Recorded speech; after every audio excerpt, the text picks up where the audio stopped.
Good morning guys. आज ice facial चॅलेंजचा 12वा दिवस. 12 दिवस कसे निघून गेले कळलंच नाही आणि चेहऱ्यामध्ये पण फरक जाणवतोय हळूहळू.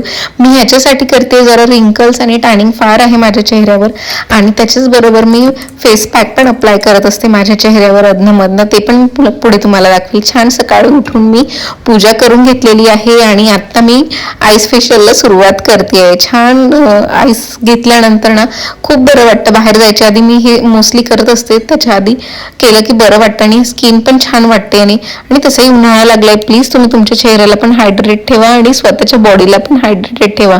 आणि त्या आईसने छान मसाज केल्यानंतर तर आणखीच छान वाटतं. आणि ते लिप्सला पण जरा फारच ड्राय होतात, सो त्याच्यामुळे मॉइश्चराईज मी इथे लावते आणि चेहऱ्याला पण मॉइश्चराईज मी लावून घेते. आज ना मी राईस वॉटरचा अप्लाय केला होता आणि 2 तास ठेवून असंच मी त्याला वॉश करून घेतलं आणि देन त्याच्यानंतर मी मॉइश्चरायझर लावलं होतं याच्यावर. असा आता माझा दिवस. आज चला परत भेटू.